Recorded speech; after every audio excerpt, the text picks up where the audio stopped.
Barcelona to welcome and hello.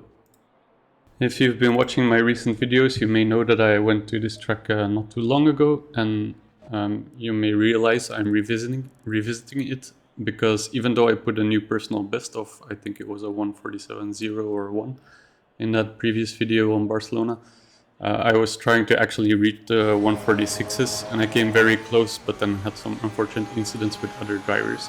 So when I saw the lobby high up with Barcelona as a track, I figured, all right, let's do this. Let's try and get to those 1:46s that have been elusive so far. So my first effort in qualifying produced a 1:48.7. I went around again, came upon Adamo, who was off track and standing still, so I figured I can continue and stay on the racing line.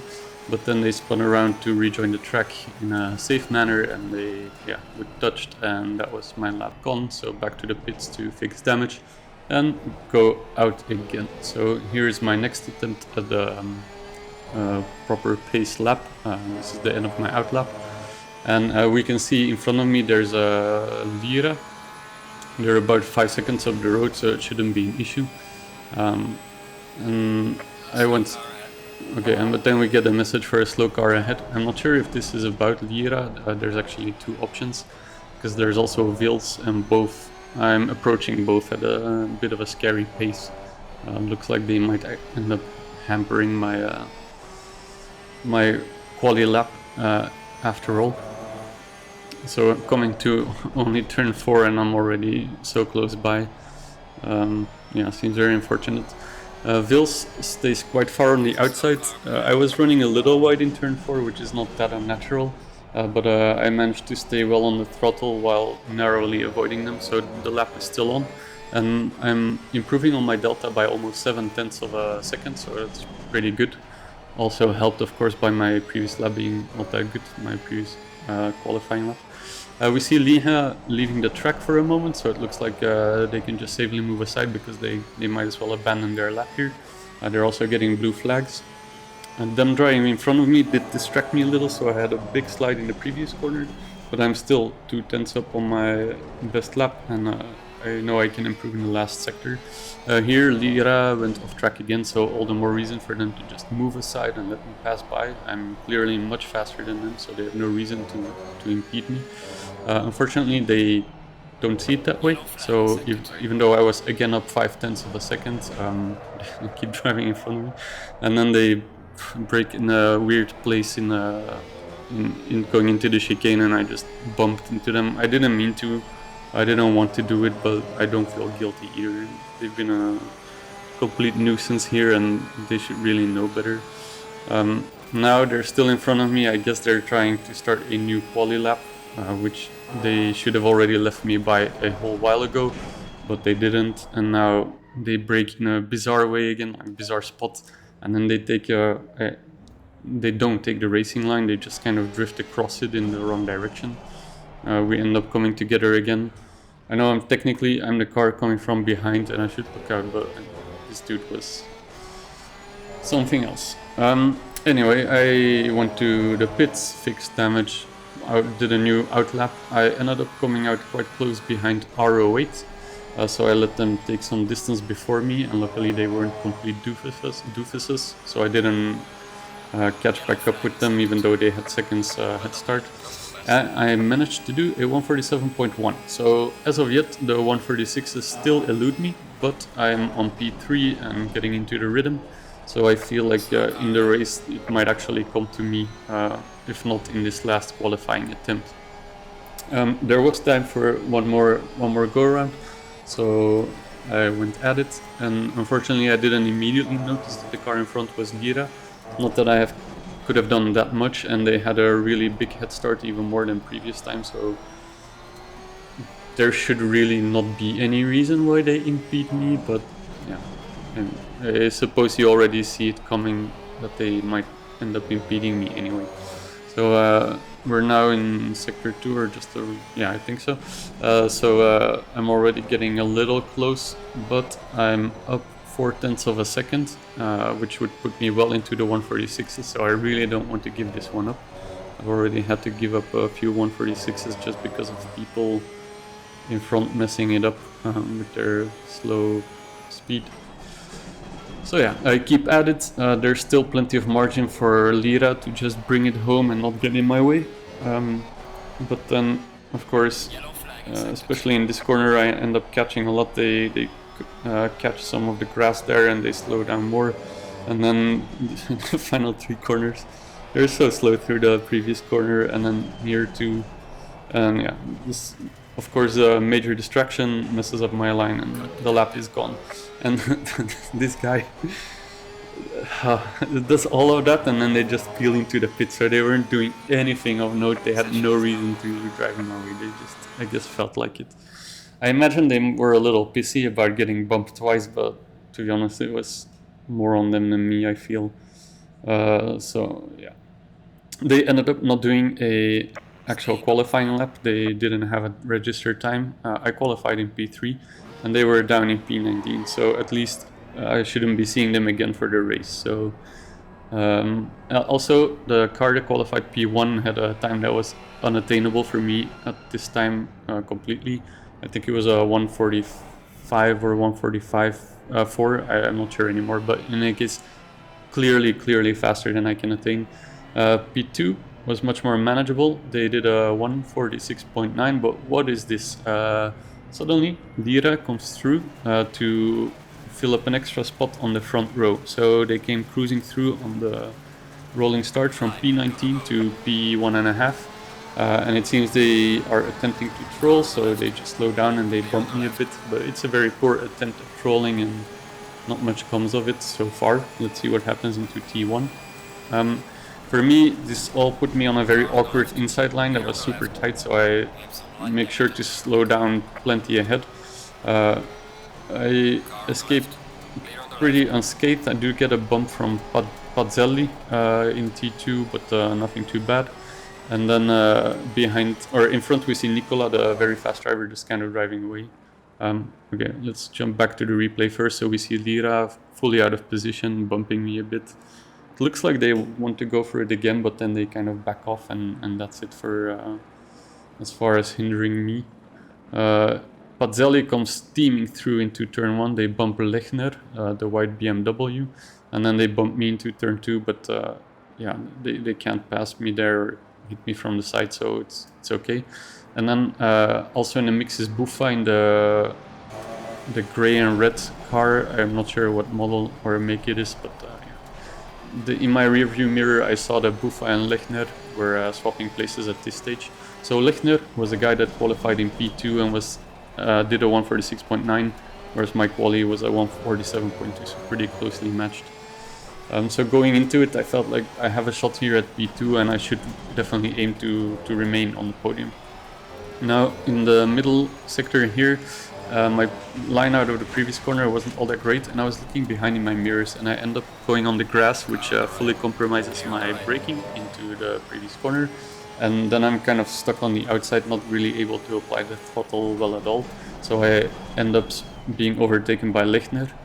Into the hairpin, I was a bit late on the brake, so I have to take avoiding action to the outside, but I managed to stick with them very closely. So yeah, the replay here, so yeah, we'll see that I'm on a super awkward line because I ran wide before the entry of the corner. Lechner has a super easy overtake.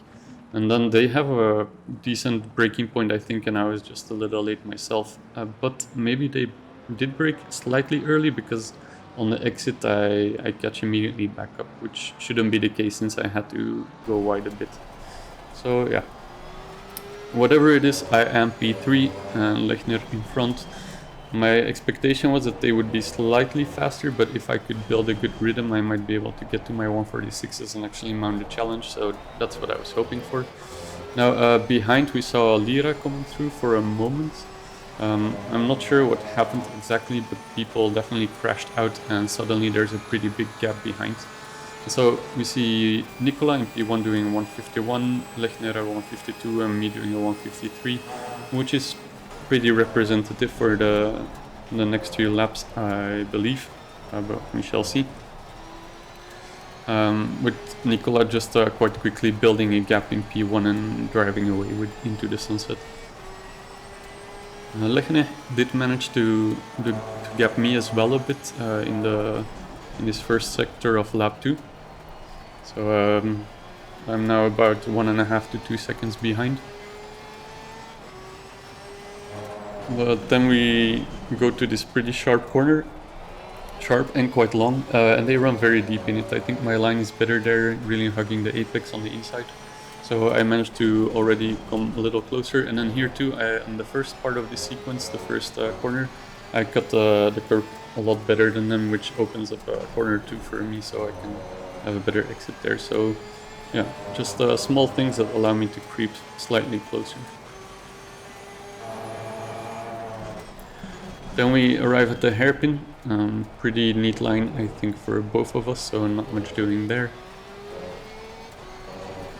I do cut the previous corner a bit better. I ran a little deep in this one, but then I can kind of do a double apex, so it works out alright. And here Lechner misses the curb. I do hit it, so again creeping a little closer maybe. Well, the lap times will be the best judge, and they will give us much more information.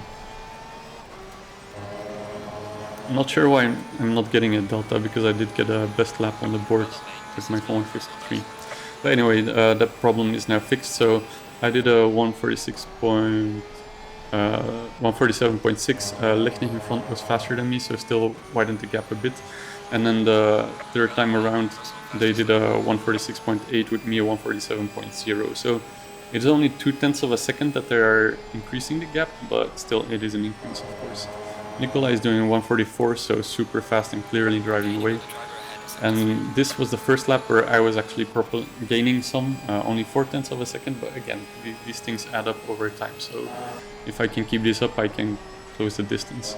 And here we don't even need to see the lap times to know that I'm a lot closer this time around. So they did lost 0.6 of a second on me with the 147.7 and 147.1 for me. As of yet, the 146s are eluding me, but I'm very consistent with the low 147s, whereas Lechne is a bit less consistent with maybe a variance of 1 second across laps. So it feels like I'm close enough that I'm starting to presumably put a little bit of pressure on them just by looming a little larger in their mirrors. Also, I'm up on my delta, so I've still heavily had the 146s in my mind and really hoping to get there. In this long tight corner, they now also stick way more to the inside.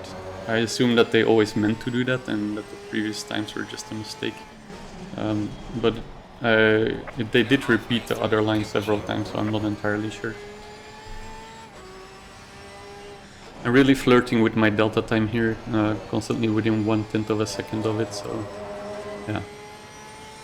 Gives hope for those 146s, because it was already so close, less than 1/10 of a second away. In the hairpin, I just slightly missed the apex, but apparently still did better than my best lap so far.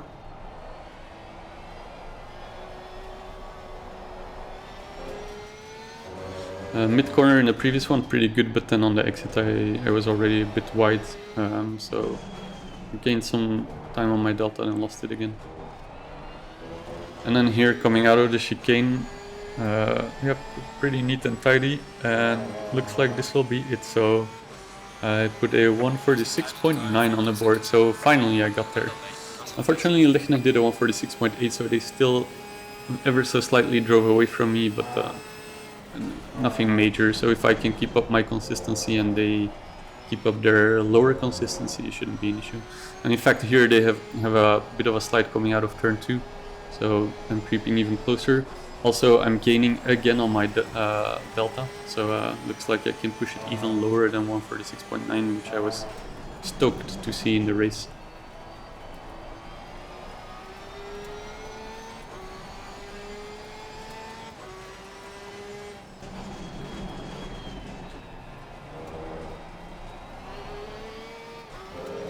This long tight corner also pretty neat, not much gained or lost on Lechner though. But here they run a little wide, and I felt like I should have capitalized on it more than I did. I don't know, I expected to get closer faster. Through this corner though, they seem to have the upper hand on me. I was paying a lot of attention to their braking point, but it's just so hard to judge in that corner because it's such a wide open corner that it's really hard to link it to reference points anywhere. Still coming out of the hairpin, the next sequence of corners is clearly better than me. I approach hard. They catch a bit of a slide there, heading to the last 3 corners. So right on their tail now. And then here in the chicane, coming out of it, they run wide. I do too, but less so than them. So I am still on the banana curve, or what are they called? While they skid more across it and leave the track momentarily. This allows me to come alongside on the main straight. They choose to defend the outside. I go for the attack on the inside.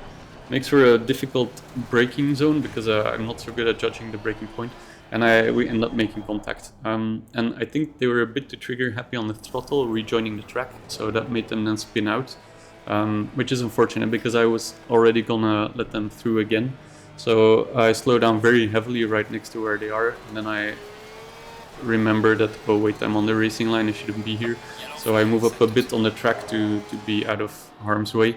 But yeah, let's look at it in the replay also. So we saw the slide coming into the last 3 corners for them. And then here they will leave the track more so than me. I am on the sausage curve, that's the word I was looking for, but not across it. So, and then yeah, they still have a big snap here also on the exit of the final corner. Yeah, I guess I should say the heading to the final 4 corners briefly. Anyway, alongside on the main straight, I'm on the inside, a bit more difficult braking. I just hit it slightly too late, so I don't manage to stick to the inside. We make contact here. They're still in control of the car, so they're fine at this point, but then they put too much throttle on part of the track where there's not a lot of grip. And I immediately slow down, then realize, no, this is the racing line, get away, in case P4 approaches. And they do, but Lechne gets going in time that I can slot in behind, and we're both still in front of P4, even though they did gain a lot of time on us. So yeah, I don't blame Lechne at all for being trigger happy on the throttle. I imagine they couldn't know that I would wait for them, and they just wanted to get going as fast as possible. But the outcome is unfortunate for the both of us, because we could have happily continued battling without the interference of a third person. But that's now out the window because Surge Max has approached immediately, a lot. So anyway, our battle continues. I'm again right behind Lechne. Again, this corner where I feel they have a bit better approach to it somehow, but even though I was looking at it so hard, I couldn't really put my finger on what they were doing better than me. On the radar and in my mirrors, we can see that Surge Max is very close, so they're definitely hunting for a gap to dive into if they can. But so far, no gaps to be seen. It's just also a pretty tight section of the track after the hairpin, so I would be very surprised to see any overtakes here at all. And so we head to the final corner, and again we start a new lap on this start-finish straight, which is presumably the best option for overtaking, with the second best being, I think, the hairpin. My race engineer says I lost a bit of time compared to the car in front, but that's because, previous lap we were already getting alongside. Here Lechne chooses to defend the inside line, which gives me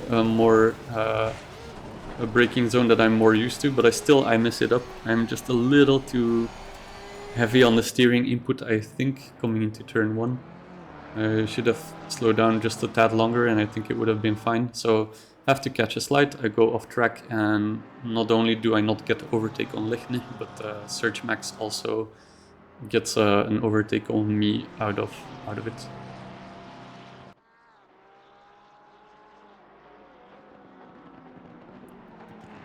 Yeah, so here we see it again, the slide. Because I wanted to stay on the outside, I'm not on the racing line at that point in turn 1 anymore, so I think the grip was also a little lower, which probably contributed to my issue in getting a slide. But yeah, anyway, through turn 3 I'm pushing really hard. I wash out to the outside a bit early, so I have to feather the throttle a bit to keep it on the track. But I managed to stick very close to Serge Max, and who is in turn basically on the gearbox of Lechne. So it looks like our battle will continue, and I can possibly regain P3 or P2 even. Then though, I'm a bit distracted here, go on the throttle too hard, and I spin out, and I get struck hard by this, I think, blue Ferrari. I guess this would be Tim. I wasn't sure actually who it was. But anyway, fully messes up my race. I have damage now. I'm close to the racing line, so I have to be very careful on the rejoin. In the end I can rejoin, but I'm already in P7, so not looking good for me. Here we can see in the replay, so all good there, but then just a bit too much throttle. Spin, get a snap of oversteer, I overcorrect and the pendulum swings the other way, and then I just start spinning out, and then there's a back marker, I think it was Tim in the blue Ferrari, comes crashing into me, for which they have absolutely no blame, of course. And they could no way predict that I would spin like that, and yeah. Anyway, back on my way, I am now P7 behind RB, and then there's still Brian and RO8 in P5 and P4, while I assume P1, 2 and 3 have not changed with P1 Nicola, P2 Lechner and P3 Serge Max. But they are out of my view now, they are no longer on my timing sheet, so that's not where my focus is at this point. Basically, my focus is try to bring this home, and maybe regain a couple spots if I can, but to be seen how much the damage will hamper me. So my previous lap with the contact with Lechne was a 159.8. This lap with first the slide in turn 1 and then much more so the spin in the middle sector is a 208.6. So first mission, get myself back in hand, settle down and start to do better lap times. So I try to buckle down, and I do manage a 149.5, which definitely is not good compared to my previous lap times in the race. But yeah, that was an indication to me that the damage was just too much to really keep driving good times. I do manage technically an overtake on RO8 since they spin out heading to the final 4 corners of the track. And then they let some traffic pass by and they try to rejoin, but they just immediately spin out again, I assume because they have low grip, and they keep spinning around a bit to fix the situation, but at this point I'm already coming by. So that's one position regained with me now in P6, but nothing to feel too good about, since yeah, obviously I didn't create that overtake. I'm keeping it on track, which is its own skill, even if it's not the most difficult one. I do get my lap time a bit lower to 141.9.1, so improvement. And then we're on the final lap of the race. And I do get somewhat closest to RB and Brian in front, but nowhere near enough to try and mount an overtake. So I will finish the race in P6 in the end. And my final lap is still a bit better with a 147.9. So yeah, could be worse, but it was an interesting race. I was super happy to break into the 146s. My overtake attempts on Lechne were not my finest work, so that's too bad. But all in all, I was pretty happy with this one. Can't, be a hero every race, and it was still a fun time chasing down Lechne. So hope you enjoyed it too. Thank you for watching, and goodbye.